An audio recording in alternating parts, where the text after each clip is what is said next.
tous. Bon, il faut croire que désormais je suis estampillé bourrin par Netflix qui m'a envoyé en notification cette recommandation. Bon, ce film dont nous allons parler, La Bête en français, La Belva en italien. Alors c'est vrai que j'ai regardé récemment 3 films avec Scott Adkins, donc acteur et surtout pratiquant d'arts martiaux, dans une série de films très plaisant que je vous recommande si vous aimez vraiment l'action pure et vous aimez la série B qui est un petit peu tirée vers le haut par un réalisateur plutôt correct. Je vous recommande ces 3 films, donc en l'occurrence The Debt Collector 1 et 2, le collecteur de dettes 1 et 2, et Avengement, voilà, avec toujours donc Scott Adkins en tête. Ça déménage bien, c'est bien fait, c'est pas trop con, c'est bien écrit, ça pète pas plus haut que son cul, à voir. Bon, vous l'avez compris, on va parler de La Bête. Ce film italien, donc, réalisé par Ludovico Martino, avec dans le rôle principal Fabrizio Ginuffi. Voilà. Bon, je vais pas vous faire l'article sur le réalisateur que je ne connaissais pas avant de voir ce film. C'est un très jeune réalisateur. Il a 28 ans quand il réalise donc La Bête, et il avait réalisé son précédent long métrage en 2016, soit à l'âge de 24 ans. Voilà. C'est tout ce que je sais de lui. Alors, le pitch... vous allez voir, va vous rappeler quelque chose.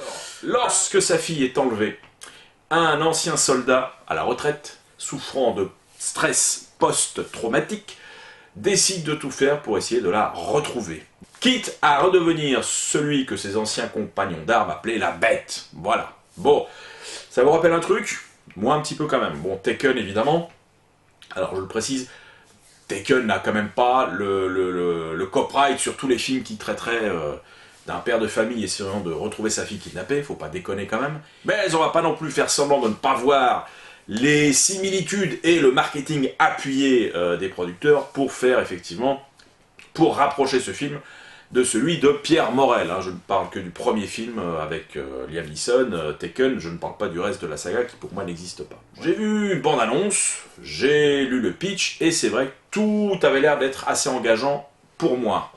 Je le répète, au risque de radoter, j'aime bien les choses un petit peu rentre-dedans, un peu sèches, un peu brutales, et réalistes. Voilà, une fois de plus, ce réalisme, moi, me permet de m'immerger complètement dans un film, d'y croire, d'avoir peur pour les personnages, d'être dedans, voilà, dans une réalité qui rappelle un peu une réalité du quotidien qui peut rappeler la mienne et celle de plein d'autres personnes, voilà. Pour moi, ça a toujours été une force. Bon. Vous le savez d'ailleurs, j'ai défendu cet état d'esprit à travers notamment 2 films Netflix assez récents. Le premier qui était, on va dire, une semi-réussite ou un semi-échec, Le sang de la terre, donc, avec Sami Ouadjila, réalisé par Julien Siri, qui effectivement comportait beaucoup de défauts, je l'admets, mais dans lequel il y avait vraiment une intention, une envie de faire du cinéma de genre réussi. Voilà. Alors j'ai parlé d'un autre long métrage, lui beaucoup plus réussi, parce que pour moi il contient 0 faute, c'est le film Jusqu'au déclin, un film québécois qui est toujours, je pense, sur Netflix, que je vous incite vraiment à regarder. C'est voilà, c'est tout ce que j'aime, voilà, austérité, sécheresse, réalisme, crédibilité. Si vous aimez ces qualités, jetez-vous dessus, c'est vraiment très très bien. Alors, voilà, comme je vous le disais sur le papier, oui, tout avait l'air, tout pouvait me plaire dans ce projet, et j'avoue que le film a quand même fait illusion sur moi pendant près de 40 minutes, ce qui est déjà pas mal. Alors, revenons sur les similitudes avec Taken. Bon, il y en a évidemment, mais on sent de la part de ce jeune réalisateur la volonté d'aller encore plus loin dans le stress généré par le film. Dans Taken, bon, Liam Neeson finissait par retrouver de sa fille au bout de quelques jours. Là, on a l'urgence effectivement du temps qui passe, des minutes. Il doit gérer la situation en quelques heures. Comme le disent souvent les policiers, les heures qui suivent un kidnapping sont les plus importantes. Le héros entend à la radio effectivement ce qu'il croit être une piste. Bah, il se jette dans sa voiture et il part directement, laissant les flics qui sont sur le lieu du kidnapping en plan. Voilà. Et de là va s'engager notamment une course-poursuite entre lui et les méchants, et la police et lui. Voilà. Alors, ça c'est pas mal, parce qu'effectivement, il y a un sentiment d'urgence, du moins au début du film, encore plus fort que dans Taken. Il y a également un choix intéressant, le comédien principal, bon, donc ce fameux, excusez-moi, Fabrizio Ginuffi, que je ne connaissais pas, bon, comédien qui a 54 ans, et qui, physiquement en tout cas, ne rentre pas du tout dans les canons du action hero movie classique. Le gars, franchement, est laid, il s'est fait une tête de mec assez laid, à la dérive. Bon, contrairement au personnage de Liam Neeson dans Taken, qui lui était quand même intégré dans la vie normale, travailler dans la sécurité, etc. Là, on a affaire à un gars qui est en cure, pour essayer de gérer son stress post-traumatique dû à ce qu'il a vécu donc pendant la guerre. Voilà. Alors, donc ça c'est pas mal, hein. Le personnage a une tronche, il est rugueux, il est pas spécialement affable et sympathique. Donc déjà là je suis dans une bonne ambiance, je me dis qu'on est dans quelque chose de crédible. Alors c'est le personnage a coupé les ponts avec son ex-famille, sa femme, ses 2 enfants, un grand, une petite de 6 ans je crois, qui va être kidnappée donc. Et les rapports qu'on voit au début du film, quand il se décide à voir ses 2 enfants, il les a invités à venir dîner chez lui, il passe les voir pendant un match de rugby où sa fille joue, et là, voilà, on sent qu'il y a une tension énorme entre lui, notamment, et son grand-fils. Et tout ça est très bien amené, quoi. On est dans le silence, dans les regards, on sent la tension, on est dans quelque chose de crédible, voilà.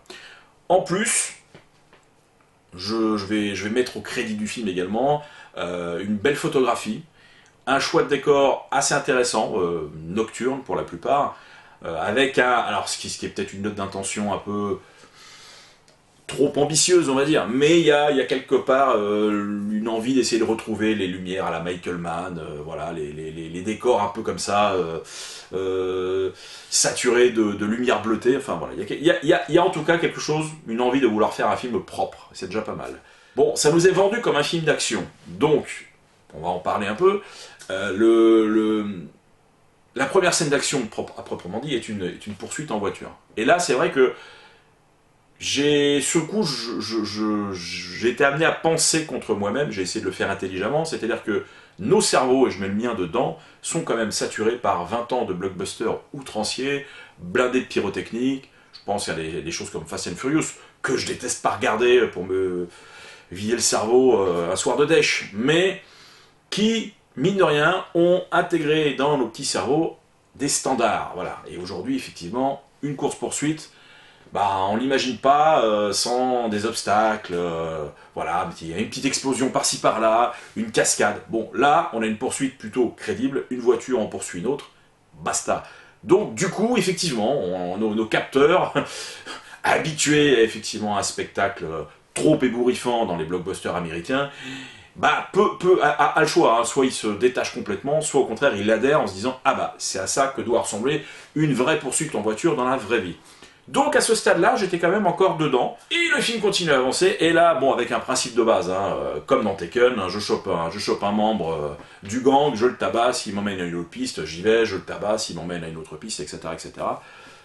Jusque-là, pourquoi pas. Et là, on a droit à une scène qui flingue le film, et d'ailleurs le film derrière va nettement décliner parce qu'il va plus du tout être au niveau de cette première partie. Bon, il s'agit d'une scène d'action qui est tournée dans un escalier et dans laquelle le héros va se battre contre des assaillants en plan séquence. Alors, clairement, je pense que le réalisateur a voulu faire son plan séquence à la Old Boy de Park Chan-wook, vous voyez. Sauf que, bon, la grosse différence, c'est que déjà, on n'a pas la virtuosité de la scène de Old Boy, on n'a pas les moyens non plus, hein. Dans Old Boy, ils étaient, je crois, une trentaine, là, on a 5 gardes du corps, et surtout, le rendu est catastrophique, c'est-à-dire qu'on a des gars qui... Le héros descend l'escalier, et il affronte un par un, parce qu'évidemment, ils attendent chacun leur tour, hein, ils sont bien élevés, un par un, les assaillants se jettent sur lui, et évidemment, ils s'en débarrassent facilement. Alors, c'est déjà pauvre, visuellement, et en plus, au niveau chorégraphique, c'est catastrophique. C'est-à-dire qu'on sent bien que là, il n'y a pas de travail, quoi.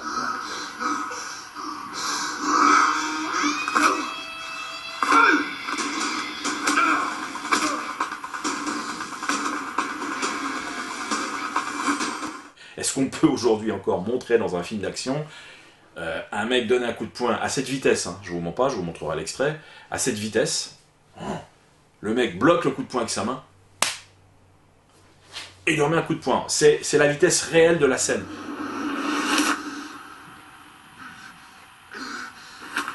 Ouais, on a l'impression que le film a été chorégraphié par quelqu'un sorti des années 40, quoi. On a l'impression que Jason Bourne n'a jamais existé, enfin, on peut plus montrer des chorégraphies comme ça dans un film d'action contemporain, c'est pas possible. Donc, et surtout pas crédible du tout, parce que comme je vous dis, les assaillants arrivent un par un. Dans Old Boy, bon ok, tout le monde n'attaquait pas en même temps, le gars était quand même, il y avait 30 personnes autour du gars, et les mecs attaquaient le héros par grappe de 3-4, donc bon, on était quand même dans quelque chose une scène totalement pas crédible, j'en conviens, mais qui était là pour souligner la rage complètement démente du héros. Bon, là c'est une descente d'escalier avec un coup de poing, pof, c'est... Bon. Au-delà de ça, on a également un choix pour le casting du méchant, donc le dénommé Mozart, d'où le petit jeu de mots sur ma miniature. Donc ce fameux Mozart, acteur d'une 60aine d'années, avec la petite moustache roulée façon Brigade du Tigre, et une petite veste type chasse en velours côtelé. Voilà, le gars a l'air de sortir du Guépard de Visconti. Bon, il est censé jouer un grand méchant trafiquant d'enfants, qu'on dénomme donc Mozart. Donc là, pareil, un choix étrange. Après, on a quand même une certaine pauvreté quand même, parce que le cinémascope c'est bien, mais comme disait Georges Lautner, il faut le remplir le cinémascope. Là, on a une scène quand même assez pathétique où le méchant, donc le Mozart, est en train va s'occuper du cas d'une jeune junkie qui est attachée sur une chaise. Bon, donc il est en gros, voilà, il est libre de lui faire ce qu'il veut. Et à gauche et à droite, on a deux gardes du corps, je vous mens pas, qui sont comme ça, debout et comme ça. Et qui regardent effectivement l'horizon, voilà. Où on voit ça, quoi. C'est-à-dire qu'à un moment donné, je veux bien qu'un gars déboule dans une pièce avec deux gardes du corps censés impressionner l'interlocuteur qu'il a avec lui. Là, il est tout seul avec une fille qui est en train d'être torturée et qui va étouffer avec un sac. Désolé pour le spoil, on s'en fout. Et les deux mecs sont à côté, comme ça, ils prennent la pause. Résultat, quand même, c'est à chier.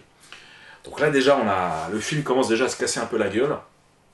Et puis après, tout simplement, bah, il n'y a plus de cinéma, quoi. Il n'y a plus rien, quoi. C'est-à-dire que ce que moi j'appelle l'austérité dans un film de ce type devient en fait, c'est même plus une économie de moyens, une économie de dialogue, c'est rien, c'est le rien. Le règlement de compte final a lieu sur un immeuble. Le rooftop ressemble quand même furieusement à ce qu'on peut apercevoir de l'Arche de la Défense quand on est en hauteur. Bon, c'est un choix de décor un petit peu baroque, mais pour le coup qui n'est absolument pas utilisé, dans une non-scène d'action, où ça va être réglé en 2 coups de cuillère à peau, le méchant va passer par-dessus bord et terminer. Enfin, c'est à ce niveau-là, c'est même plus filmé, c'est torché. Voilà. Alors qu'au départ, on avait un film qui se présentait comme rugueux, sec, on a quelque chose qui finit vraiment dans le jetable, et qui va finir dans la guimauve, quoi. Avec en plus une utilisation plusieurs fois dans le film de morceaux musicaux pas forcément bien choisis, notamment une séquence finale bourrée de guimauve dans laquelle la chanson Wedan Wigo qu'on entend partout dans les pubs, dans les films, vient encore rajouter un bon saut de guimauve. Le problème de ce film, c'est qu'il n'a pas les cojones d'aller au bout de sa note d'intention, qui au départ, a priori, veut nous vendre un film qui s'adresse à des gens comme moi,